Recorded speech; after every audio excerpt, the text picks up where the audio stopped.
ಬಾಗಲಕೋಟೆ ಜಿಲ್ಲೆಯಲ್ಲಿ ಬಿಜೆಪಿ ಪಕ್ಷದ ಒಳಗಿದ್ದ ಸಣ್ಣಪುಟ್ಟ ಭಿನ್ನಾಭಿಪ್ರಾಯಗಳನ್ನು ಬಗೆಹರಿಸಿಕೊಂಡು ಪಕ್ಷದ ಗೆಲುವಿನ ಒಗ್ಗಟ್ಟಿನಿಂದ ದುಡಿಯಲು ಸಿದ್ಧರಾಗಿದ್ದೇವೆ ಎಂದು ಬಿಜೆಪಿ ಪಕ್ಷದ ರಾಜ್ಯ ಉಪಾಧ್ಯಕ್ಷರು ಹಾಗೂ ಮಾಜಿ ಸಚಿವರಾಗಿರುವಂತಹ ಮುರುಗೇಶ್ ನಿರಾಣಿ ತಿಳಿಸಿದ್ದಾರೆ.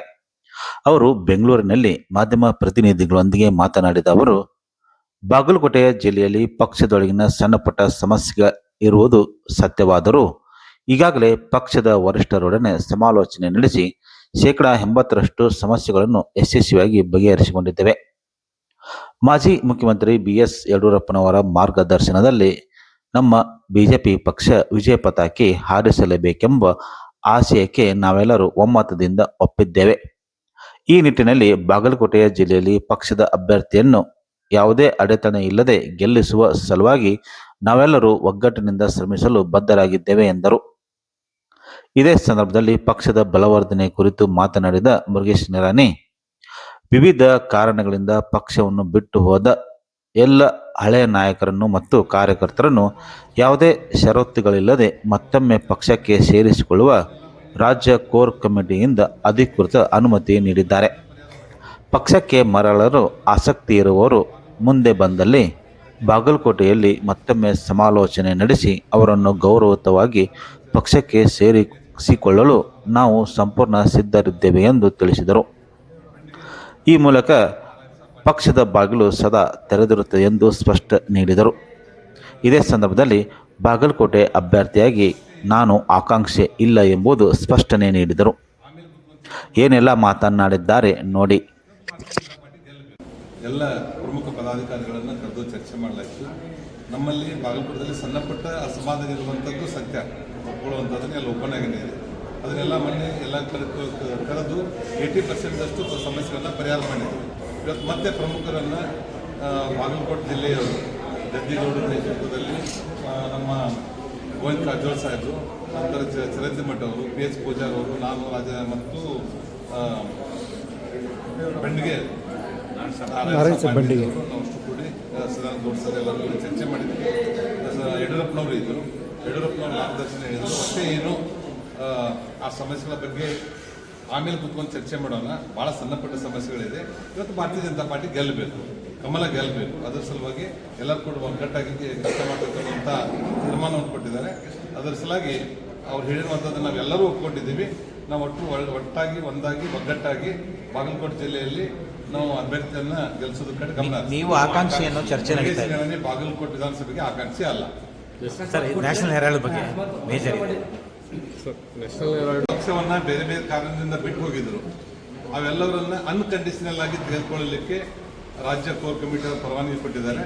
ಅವರು ಅನ್ಕಂಡೀಷನಲ್ ಆಗಿ ಬರ್ಲಿಕ್ಕೆ ಯಾರಿದ್ದಾರೆ ಅವರೆಲ್ಲರೂ ಇನ್ನೊಂದ್ಸಲ ಬಾಗಲಕೋಟೆದಲ್ಲಿ ಕೂತ್ಕೊಂಡು ಚರ್ಚೆ ಮಾಡಿ ಅವನ್ನೆಲ್ಲ ಪಕ್ಷಕ್ಕೆ ತೆಗೆದುಕೊಳ್ಳುವಂತ ಕೆಲಸವನ್ನು ಮಾಡ್ತೀವಿ. ಬಾಗಲಕೋಟೆ ಜಿಲ್ಲೆಯ ಬದಾಮಿ ತಾಲೂಕಿನ ಕೆರೂರು ಪಟ್ಟಣದ ಆರಾಧ್ಯ ದೇವಿ ಬನಶಂಕರಿ ದೇವಿಯ ರಥೋತ್ಸವ ಅದ್ದೂರಿಯಾಗಿ ಜರುಗಿತು. ಜಾತ್ರೆ ಹಿನ್ನೆಲೆ ಬನಶಂಕರಿ ದೇವಿಗೆ ಬೆಳಗ್ಗೆಯಿಂದಲೇ ವಿಶೇಷ ಪೂಜೆ ಪುನಸ್ಕಾರ ನೆರವೇರಿಸಲಾಯಿತು. ಸಂಜೆ ಸಮಯದಲ್ಲಿ ರಥೋತ್ಸವ ಜರುಗಿತು. ರಥಕ್ಕೆ ಬಾಳೆಹಣ್ಣು ಉತ್ತತ್ತಿ ಎಸೆಯುವ ಮೂಲಕ ಭಕ್ತಿಯನ್ನು ಮೆರೆದರು. ಆದಿ ಪರಮೇಶ್ವರಿ ನಿನ್ನ ಪಾದುಕೆ ಶಂಭೂಕೋ ಎಂದು ಘೋಷಣೆಗಳೊಂದಿಗೆ ಭಕ್ತರು ತೇರು ಎಳೆದರು. ರಥೋತ್ಸವಕ್ಕೆ ಪಕ್ಕದ ಜಿಲ್ಲೆಗಳಾಗಿರುವಂಥ ಬೆಳಗಾವಿ, ಗದಗ, ವಿಜಯಪುರ ಸೇರಿದಂತೆ ಅಕ್ಕಪಕ್ಕದ ಗ್ರಾಮಗಳಿಂದ ಸಾಕಷ್ಟು ಸಂಖ್ಯೆಯಲ್ಲಿ ಭಕ್ತರು ಆಗಮಿಸಿದ್ದರು. ಜಾತ್ರೆ ನಿಮಿತ್ತ ಬೆಳಗ್ಗೆಯಿಂದಲೇ ಅಭಿಷೇಕ, ಕುಂಕುಮಾರ್ಚನೆ ಸೇರಿದಂತೆ ವಿಶೇಷ ಅಲಂಕಾರ, ಪೂಜಾ ಕೈಂಕರ್ಯಗಳು ಜರುಗಿದವು. ಇಂದಿನಿಂದ ನಿರಂತರ 5 ದಿನಗಳ ಕಾಲ ಬನಶಂಕರಿ ಜಾತ್ರೆ ನಡೆಯಲಿದ್ದು, ಪ್ರತಿದಿನ ರಾತ್ರಿ ನಾಟಕ ಪ್ರದರ್ಶನ ನಡೆಯಲಿದೆ. ಬಾದಾಮಿ ಬನಶಂಕರಿ ದೇವಿಯ ಜಾತ್ರೆಯ 5 ದಿನದ ಬಳಿಕ ಕೆರೂರು ಪಟ್ಟಣದಲ್ಲಿರುವಂಥ ಬನಶಂಕರಿ ದೇವಾಲಯ ಜಾತ್ರೆ ನಡೆಯುವುದು ವಿಶೇಷವಾಗಿದೆ.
ಬಾಗಲಕೋಟೆ ಜಿಲ್ಲೆಯ ಮುಧೋಳ ತಾಲೂಕಿನ ಲೋಕಾಪುರ ಪಟ್ಟಣ ಪಂಚಾಯಿತಿ ವ್ಯಾಪ್ತಿಯಲ್ಲಿ ದೀರ್ಘಕಾಲದಿಂದ ಸಾರ್ವಜನಿಕರು ಎದುರಿಸುತ್ತಿರುವ ಮೂಲಭೂತ ಸಮಸ್ಯೆಗಳ ಶಾಶ್ವತ ಪರಿಹಾರಕ್ಕಾಗಿ ಒತ್ತಾಯಿಸಿ ಲೋಕಾಪುರ ಅಭಿವೃದ್ಧಿ ಯುವ ಸಮಿತಿಯ ನೇತೃತ್ವದಲ್ಲಿ ವಿವಿಧ ವಾರ್ಡುಗಳ ಸಾರ್ವಜನಿಕರು ಬಸವೇಶ್ವರ ವೃತ್ತದಲ್ಲಿ ಪ್ರತಿಭಟನೆ ನಡೆಸಿದರು.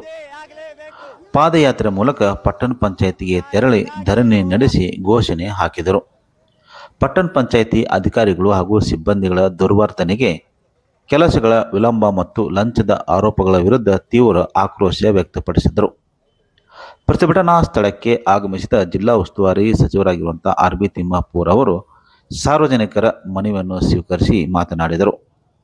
ಮುಧೋಳ ಮಾದರಿಯಲ್ಲಿ ಲೋಕಾಪುರದಲ್ಲಿಯೂ 24x7 ಶುದ್ಧ ಕುಡಿಯುವ ನೀರಿನ ವ್ಯವಸ್ಥೆ ಕಲ್ಪಿಸಲಾಗುವುದು. ಈಗಾಗಲೇ 4 ಕಡೆ ಸಾರ್ವಜನಿಕ ಶೌಚಾಲಯಗಳನ್ನು ನಿರ್ಮಿಸಲಾಗಿದೆ ಎಂದರು. ಎಲ್ಲವನ್ನು ಸರ್ಕಾರವೇ ಮಾಡುವುದಕ್ಕಿಂತ ಜನರ ಸಹಕಾರವೂ ಅಗತ್ಯವಿದೆ ಎಂದರು. ಈ ಖಾತಾ ಸಮಸ್ಯೆಗೆ ಸಂಬಂಧಿಸಿದಂತೆ ಲಂಚ ಮುಕ್ತ ವ್ಯವಸ್ಥೆಗಾಗಿ ಆನ್ಲೈನ್ ಪ್ರಕ್ರಿಯೆ ಜಾರಿಯಲ್ಲಿದ್ದು, ಹೊಸ ವ್ಯವಸ್ಥೆಗೆ ಜನರು ಹೊಂದಿಕೊಳ್ಳಬೇಕಾಗಿದೆ. ಪಟ್ಟಣ ಪಂಚಾಯಿತಿಯಲ್ಲಿ ಸಿಬ್ಬಂದಿ ಕೊರತೆ ಇರುವುದು ಒಪ್ಪಿಕೊಂಡು ಅದನ್ನು ಶೀಘ್ರವಾಗಿ ಬಗೆಹರಿಸಲಾಗುವುದೆಂದು ಸಚಿವರು ಭರವಸೆ ನೀಡಿದರು. ಒಗ್ಗಟ್ಟಿರಲಿ. ಜೈ ಕಿಸಾನ್, ಜೈ ಕಿಸಾನ್. ಬೃಹತ್ ಪ್ರತಿಭಟನೆಯನ್ನು ಮಾಡುತ್ತಿದ್ದಾರೆ.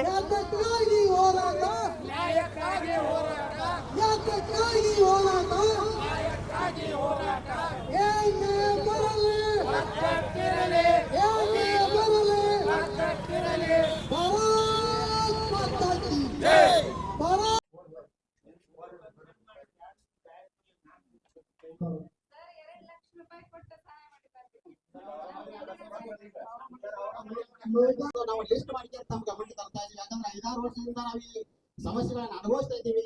ಯಾರು ಕೂಡ ಅಧಿಕಾರಿಗಳಾಗಲಿ, ಯಾರು ದೊಡ್ಡ ಮಟ್ಟದಲ್ಲಿ ಯಾರು ಕೂಡ ನಮ್ಮ ಸಮಸ್ಯೆಯನ್ನ ಬಗೆಹರಿಸ್ತಾ ಇಲ್ಲ. ಹೀಗಾಗಿ ಈ ಪಟ್ಟಿಯನ್ನು ತಮ್ಮನ್ನು ಓದಕ್ಕೆ ಇಷ್ಟಪಡ್ತೀನಿ. ನಾನು ಲೋಕಾಪುರ ಪಟ್ಟಣ ಪಂಚಾಯತ್ ವ್ಯಾಪ್ತಿಯಲ್ಲಿ ಸಾರ್ವಜನಿಕರು ಎದುರಿಸುತ್ತಿರುವ ಸಮಸ್ಯೆಗಳನ್ನು ಪರಿಹರಿಸುವ ಕುರಿತು ಮಾನ್ಯರೇ, ನಾವು ಪಟ್ಟಣ ಪಂಚಾಯಿತಿ ವ್ಯಾಪ್ತಿಯ ವಿವಿಧ ವಾರ್ಡ್ಗಳ ಸಾರ್ವಜನಿಕರಾಗಿದ್ದು, ನಮ್ಮ ಪ್ರದೇಶದಲ್ಲಿ ದೀರ್ಘಕಾಲದಿಂದ ಹಲವು ಮೂಲಭೂತ ಸಮಸ್ಯೆಗಳು ತೀವ್ರವಾಗಿ ಎದುರಾಗುತ್ತಿವೆ.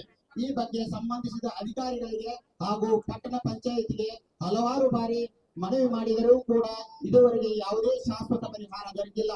ಲೋಕಾಪುರ ಪಟ್ಟಣ ಪಂಚಾಯಿತಿ ವ್ಯಾಪ್ತಿಯಲ್ಲಿ ಸಾರ್ವಜನಿಕರು ಮುಖ್ಯವಾಗಿ ಕೆಳಕಂಡ ಸಮಸ್ಯೆಗಳಿಂದ ತೀವ್ರ ತೊಂದರೆ ಅನುಭವಿಸುತ್ತಿದ್ದಾರೆ. ಮೊದಲನೇದಾಗಿ, ಲೋಕಾಪುರದಲ್ಲಿ ಯಾವುದೇ ರೀತಿಯ ಶೌಚಾಲಯಗಳು ಇಲ್ಲ. ಈ ಶೌಚಾಲಯಗಳನ್ನ ದಯವಿಟ್ಟು ಕೂತಾಗಿ ಬೇಗನೆ ನಿರ್ಮಾಣ ಮಾಡಬೇಕಾದ್ರೆ ಪಿ ಎಂ ಯೂಸ್ ಆಗಬೇಕು. ಯಾಕಂದ್ರೆ ಸ್ವಚ್ಛತೆ ಇರ್ತದೆ. ಎರಡನೇದಾಗಿ, ಪಟ್ಟಣದಲ್ಲಿ ಚರಂಡಿಗಳನ್ನು ನಿರ್ಮಿಸುವುದು. ಮೂರನೇದು, ಮುಖ್ಯ ರಸ್ತೆಗಳ ಡಿವೈಡರ್ಗಳ ಮೇಲೆ ಬೀದಿ ದೀಪಗಳ ವ್ಯವಸ್ಥೆಯನ್ನು ಮಾಡಿಕೊಡುವುದು. ನಾಲ್ಕನೇದು, ಪಟ್ಟಣ ಪಂಚಾಯತ್ ಸಿಬ್ಬಂದಿಗಳು ಸಾರ್ವಜನಿಕರ ಕೆಲಸಗಳನ್ನು ಬಹಳ ವಿಳಂಬ ಮಾಡುತ್ತಿರುತ್ತಾರೆ ಮತ್ತು ಲಂಚ ಮುಕ್ತ ಕೆಲಸವಾಗುತ್ತಿದೆ, ಅದನ್ನು ತಡೆಯುವ ಕುರಿತು. ಐದನೇದು, ಪಟ್ಟಣದಲ್ಲಿರುವ ಜನರಿಗೆ ಅಗತ್ಯವಾದ ಬೇಕಾದ ಮನೆ ಉದ್ದಾರ ಸಮಸ್ಯೆ ತ್ವರಿತವಾಗಿ ಬಗೆಹರಿಸಬೇಕು. ಐದನೇದು, ವಿದ್ಯುತ್ ಚಿತಾಗಾರ ಹಾಗೂ ಮುಕ್ತಿ ವಾಹನದ ವ್ಯವಸ್ಥೆಯನ್ನು ಕಲ್ಪಿಸಬೇಕು. 7, ಪಟ್ಟಣದಲ್ಲಿರುವ ಸ್ಮಶಾನಗಳ ಅಭಿವೃದ್ಧಿಯನ್ನ ಹೆಚ್ಚಿಗೆ ಒತ್ತು ನೀಡಬೇಕು. 8, ಹಳ್ಳದಲ್ಲಿ ಮಾಂಸ ಮತ್ತು ಇನ್ನಿತರೆ ತ್ಯಾಜ್ಯಗಳನ್ನು ಹಾಕದಂತೆ ಕಟ್ಟುನಿಟ್ಟಿನ ಕ್ರಮ ಕೈಗೊಳ್ಳಬೇಕು. 9, ಬಸವೇಶ್ವರ ಸರ್ಕಲ್ ಸುತ್ತಮುತ್ತ ರಸ್ತೆ ಬಿಟ್ಟು ಬೇರೆ ಕಡೆ ವಾಹನಗಳಿಗೆ ಪಾರ್ಕಿಂಗ್ ವ್ಯವಸ್ಥೆಯನ್ನ ಮಾಡಿಕೊಡಬೇಕು. 10ನೇದಾಗಿ, ಅಗಸಿಯಿಂದ ಮೇನ್ ಬಜಾರ್ನಲ್ಲಿ ವಾಹನಗಳಿಗೆ ಸಂಚಾರ ಮಾಡಿಕೊಳ್ಳಲು ಅನುಕೂಲ ಮಾಡಿಕೊಡಬೇಕು. 11, ಪಟ್ಟಣದಲ್ಲಿ ಸ್ಥಗಿತಗೊಂಡ ಶುದ್ಧ ನೀರಿನ ಘಟಕಗಳನ್ನು ಪುನಃ ಪ್ರಾರಂಭಿಸಬೇಕು. 12, ಪಟ್ಟಣದ ಜನರಿಗೆ ಕುಡಿಯುವ ನೀರಿನ ಸಮಸ್ಯೆಯನ್ನ ತ್ವರಿತವಾಗಿ ಬಗೆಹರಿಸಬೇಕು. ಪಟ್ಟಣದಲ್ಲಿರುವ ಸರ್ಕಾರಿ ಆಸ್ಪತ್ರೆಯನ್ನ ಮೇಲ್ದರ್ಜೆಗೆ ಏರಿಸಬೇಕು.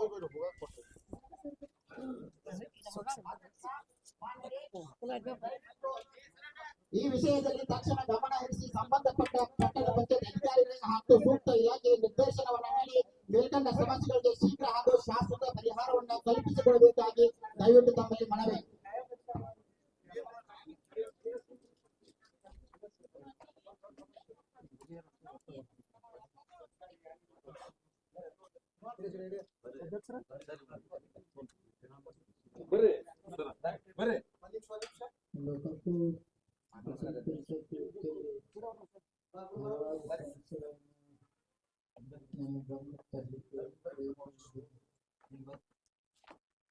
ಎಲ್ಲರೂ ಇವತ್ತಿನ ಅವತ್ತೇ ಲೋಕಾಪುರ ಅವತ್ತಿನ ಏನಪ್ಪ ಇದೆ ನಾವು 2 ವರ್ಷ ನಾವು ಬಂದಾಗ ಏನು ಸಮಸ್ಯೆ ಉದ್ಭವ ಆಗಿಲ್ಲ.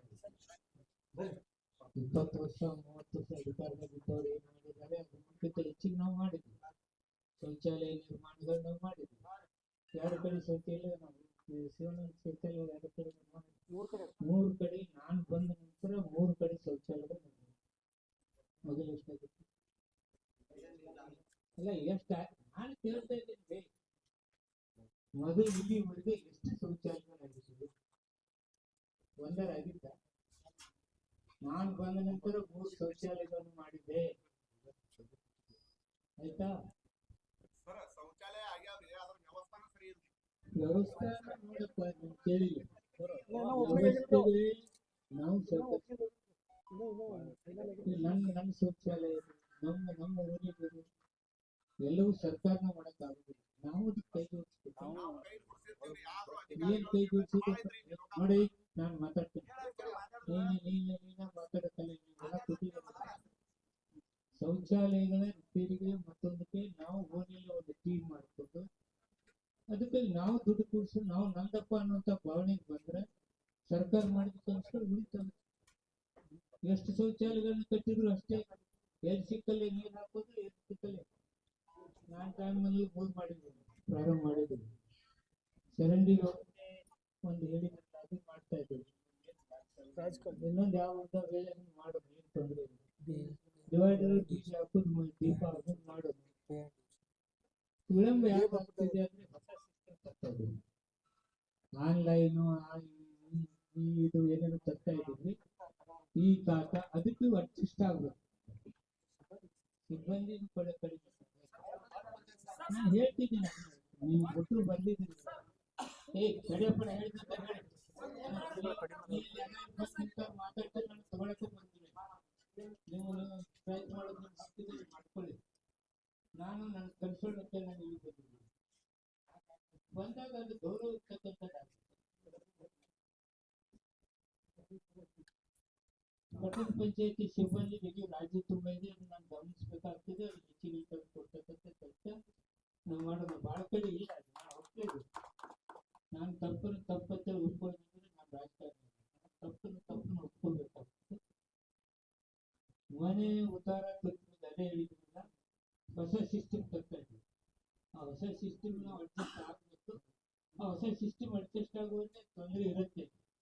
ಒಮ್ಮೆ ನಾವು ಅಡ್ಜಸ್ಟ್ ಆಗಿಬಿಟ್ಟು ಅಂದ್ರೆ ಏನು ಲಂಚ ಮುಕ್ತನ ಆಗ್ಬೇಕಂತೇಳಿ ಇವತ್ತು ಈ ಖಾತಾ ಮತ್ತೊಂದು ಮತ್ತೆ ಈ ಖಾತಾ ಇವೆಲ್ಲವೂ ಹೊಸದಾಗಿ ಇಂಟ್ರೊಡ್ಯೂಸ್ ಏನು ಮಾಡಿಲ್ಲ. ನಾವೆಂದು ಹುಟ್ಟಿದ್ರು ಅಲ್ಲಿಂದ ಇಲ್ಲೋದ್ರೆ ಏನು ಇಲ್ಲ. ಈಗ ನಾವು ಮಾಡಕ್ಕೆ ಯಾರು ಮಾಡಿದ್ರ ಈ ಖಾತಾ ಬಿ ಖಾತಾ ಕೂಡ ಯಾರ ಇಲ್ಲಿವರೆಗೆ ಯಾವ ಸರ್ಕಾರ ಕೈ ತಗೊಂಡಿತ್ತ? ನಾವು ತಗೊಂಡಿವಿ ಕೊಡಾಕತ್ತೀವಿ ಕೊಡ್ರಿ ಅಂತ ನಮ್ದೇನು ತಪ್ಪಿಲ್ಲ. ಮತ್ ಮಾಡಾಕತ್ತಿದಾಗ ಒಂದ್ ಸ್ವಲ್ಪ ವ್ಯವಸ್ಥೆ ನಾವು ಅಡ್ಜಸ್ಟ್ ಆಗ್ಬೇಕಲ್ಲ. ಒಂದು ವ್ಯವಸ್ಥೆ ತರಕತ್ತೀವಿ ತರುವ ಹೊತ್ತಿನಾಗ ಅದಕ್ಕೆ ಅನುದಾನ ಅಡಚಣೆಗಳು ಅನುದಾನ ಇವತ್ತು ನಾವು ಮಾಡೋದು ಏನು ತಪ್ಪೇನಿಲ್ಲ. ನಾವು ಹೇಳಿದ್ದೀನಿ ನಾವು ಮೊದಲಿಗಿಂತ ಮೊದಲೇ ನಾವು ಮಾಡಾಕತ್ತೀವಿ. ಉತ್ತರ ಸಮಸ್ಯೆ ಇದೆ ಅದನ್ನೇ ಹೇಳಿದ್ವಿ. ಹೊಸದಾಗಿ ವ್ಯವಸ್ಥೆ ತಂದಿದ್ದೀವಿ ಅದನ್ನು ಮಾಡೋದು. ಚಿತಾಗಾರ ನಮ್ಗೆ ಆಗ್ತಿರ್ತಿಲ್ಲ ಮುಕ್ತಿ ವಾಹನ ಬಗ್ಗೆ ವ್ಯವಸ್ಥೆ ಮಾಡೋದು. ಚಿತಾಗಾರ 3 ಆಗಿದ್ದಾವೆ. ಮುಕ್ತಿ ವಾಹನ ಮಾಡೋದು ದೂರಿಂದ ಊರು ಬೆಳೆದಿದೆ ತಗೊಂಡು ಹೋಗೋದನ್ನ ತೊಂದರೆ ಆಗ್ತದೆ. ಮುಕ್ತಿ ವಾಹನ ಬಗ್ಗೆ ನಾನು ಅದನ್ನ ಆದಷ್ಟು ಬೇಗ ಇದರ ವ್ಯವಸ್ಥೆ ಮಾಡೋಣ. ಸ್ಮಶಾನ ಅಭಿವೃದ್ಧಿ ಅದೆಲ್ಲ ಮಾಡೋದು. ಇನ್ನು ತ್ಯಾಜ್ಯ ಇದನ್ನ ಪೊಲೀಸ್ ಡಿಪಾರ್ಟ್ಮೆಂಟ್ ಹೇಳ್ತೀನಿ. ಆ ಹಳದಾಗ ಬಿಡಿತಕ್ಕಂಥದ್ದು ಮತ್ತೊಂದು ಇದು ವ್ಯವಸ್ಥೆ ಸರಿ ಹೋಗ್ಬೇಕು. ಈ ಪಾರ್ಕಿಂಗ್ ವ್ಯವಸ್ಥೆ ನೀವು ಜಾಗ ತೋರಿಸಿ ನಾವು ಕಟ್ಟಡನ ಕಟ್ಬೇಕು.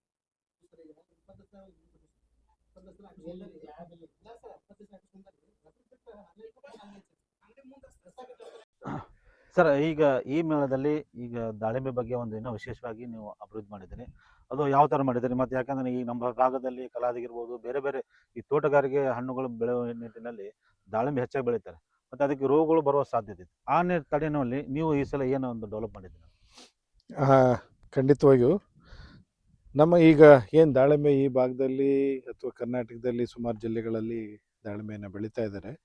ಪ್ರಮುಖವಾಗಿ ವಿಲ್ಟು ಮತ್ತು ಬ್ಲೈಟು ಇವೆರಡು ರೋಗಗಳು ಜಾಸ್ತಿ ಈ ಬೆಳೆಯನ್ನು ಹಾನಿಗೊಳಿಸ್ತಾ ಇರ್ತಕ್ಕಂಥದ್ದು, ರೈತರಿಗೆ ತುಂಬ ನಷ್ಟವನ್ನು ಉಂಟು ಮಾಡ್ತಾ ಇರೋದು. ಅದರಲ್ಲೂ ವಿಲ್ಟ್ ಈ ರೋಗ ಸುಮಾರು ಈ ಬೆಳೆನ ನಾಶವನ್ನು ಮಾಡ್ತಾ ಇದೆ. ಈ ಒಂದು ರೋಗವನ್ನು ಹತೋಟಿ ಮಾಡಲಿಕ್ಕೆ, ಯಶಸ್ವಿಯಾಗಿ ಬೆಳಿಲಿಕ್ಕೆ ನಾವು ಒಂದು ವಿಧಾನವನ್ನು ಪರೀಕ್ಷೆ ಮಾಡ್ತಾ ಇದ್ದೀವಿ. ಏಕೆಂದರೆ ಇದರಲ್ಲಿ ರೋಗ ಬರೋದಿಲ್ಲ, ಆದರೆ ಇತರ ಬೇರೆ ಬೇರೆ ಇದನ್ನು ನಾವು ಈಗಾಗಲೇ ವಿವಿಧ ಹಂತಗಳಲ್ಲಿ ನಾವು ಸಂಶೋಧನೆಯನ್ನು ಮಾಡ್ತಾ ಇದ್ದೀವಿ.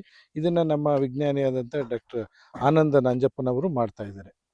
ಈಗ ನಮಗೆಲ್ಲ ಗೊತ್ತಿದ್ದಂಗೆ ಈಗ ಬೇರೆ ರೈತರ ಫೀಲ್ಡಲ್ಲಿ ಹೆಚ್ಚಾಗಿ ನಮಗೆ ಸೊರಗು ರೋಗ ಅಂತ ಹೇಳಿ ಭಾಳ ಕಂಡು ಬರ್ತಾ ಇದೆ.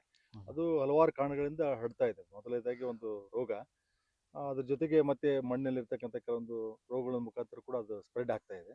ಆ ಹಿನ್ನೆಲೆಯಲ್ಲಿ ನಾವು ಒಂದು ಗ್ರೋ ಬ್ಯಾಗ್ ಅಲ್ಲಿ ಮಾಡುವಂತ ಒಂದು ತಂತ್ರಜ್ಞಾನ ಅಳವಡಿಸ್ಕೊಂಡಿದ್ದೀವಿ ಇಲ್ಲಿ. ಅಂದ್ರೆ ಈಗ ತೋಟದಲ್ಲಿ ಈಗೇನು ರೈತರೆಲ್ಲ ಇದು ಗಿಡ ಬೆಳಿಬೇಕಾದ್ರೆ ಈ ತರ ಮೊದಲೆಲ್ಲ ಪ್ಲಾನ್ ಮಾಡ್ಬೇಕು. ಹೌದು, ಈ ತರ, ಯಾಕಂದ್ರೆ ಇದು 5 ಅಡಿ ಉದ್ದ ಇದೆ, ಹಾಗೆ. 3 ಅಡಿ ಅಗಲ ಇದೆ, 1.5 ಅಡಿ ಆಳ ಇದೆ. ಅಂದ್ರೆ ಇದ್ರಲ್ಲಿ ಬರೀ ಮಣ್ಣು ಅಷ್ಟೇ ಹಾಕ್ಬೇಕು, ಅದ ನೀವು ಏನಾದ್ರು ಔಷಧ? ಇದರಲ್ಲಿ ನಾವು ಮಣ್ಣು ಮೇಜರ್ ಇರುತ್ತೆ. ಅದ್ರ ಜೊತೆಗೆ ಕೆಲವೊಂದು ನಾವು ಮಣ್ಣನ್ನ ಸ್ಟೆರಲೈಸ್ ಮಾಡ್ಬೇಕಾಗುತ್ತೆ. ಸ್ವಲ್ಪ ನಿರ್ಜೀವಿಗಳನ್ನ, ಅಂದ್ರೆ ಯಾಕೆ ಮಣ್ಣಲ್ಲಿ ಏನಾದ್ರು ರೋಗಾಣುಗಳು, ವರ್ಜಿನ್ ಸಾಯಿಲ್ ತಂದಿದೆ, ಹಾಗೆ. ಬೇರೆ ಕಡೆಯಿಂದ ವರ್ಜಿನ್ ಸಾಯಿಲ್ ಅಂತೀವಿ, ಅಂದ್ರೆ ಗುಡ್ಡದಲ್ಲಿ ಇರ್ತಕ್ಕಂಥ ವರ್ಜಿನ್ ಸಾಯಿಲ್ ಅಂತ ಅಂದ್ಬಿಟ್ಟು ನಾವು ಇಲ್ಲಿ ಹಾಕಿರೋಂಥದ್ದು. ರೈತರು ಅವ್ರದೇ ಅಲ್ಲೇ ಸುತ್ತಮುತ್ತಲು ಮಣ್ಣನ್ನು ಯೂಸ್ ಮಾಡೋದಾದ್ರೆ ಅದು ಸ್ವಲ್ಪ ನಿರ್ಜೀವಗೊಳಿಸ್ಬೇಕು. ಅದನ್ನ ನಿರ್ಜೀವಗೊಳಿಸ್ಲಿಕ್ಕೆ ಫಾರ್ಮಾಲ್ಡಿಹೈಡ್ ಅಂತ ಹೇಳ್ತಾರೆ, ಅದರಲ್ಲಿ ಅಥವಾ ಇಲ್ಲ ಬಿಸಿಲಿನ ಇದಕ್ಕೂ ಕೂಡ ಎಕ್ಸ್ಪೋಸ್ ಮಾಡಿ ಸ್ಟೆರಲೈಸ್ ಮಾಡಿ ಸೋಲರೈಸೇಷನ್ ಅಂತ ನಾವು ಮಾಡ್ತೀವಿ. ಅದನ್ನ ಆ ಥರ ಮಾಡಿ ಕೂಡ ಹಾಕೊಂಡ್ರು ಕೂಡ ಒಳ್ಳೇದು. ಅಂದ್ರೆ ಈ ತರ ಮಾಡೋದ್ರಿಂದ ಇದಕ್ಕೆ ಯಾವುದೋ ರೋಗ ಬರಂಗಿಲ್ಲ ಅಂತ. ಅಂದ್ರೆ ಮಣ್ಣಿನಿಂದ ಬರ್ತಕ್ಕಂಥ ರೋಗಗಳು ಇದಕ್ಕೆ ಬರೋದಿಲ್ಲ, ಭೂಮಿಯಿಂದ ಹರಡ್ತಾ. ಈಗ ಏನು ಸೊರಗು ರೋಗ ಅಂತ ಹೇಳಿದ್ರಲ್ಲ, ಅಷ್ಟೇ ಅಲ್ಲ ಸರ್, ಈಗ ಪಕ್ಕದಲ್ಲಿ ಇದ್ರು ಆ ತರ ಮಾಡ್ಬೇಕು, ಅದು ಡಿಸ್ಟೆನ್ಸಿಂಗ್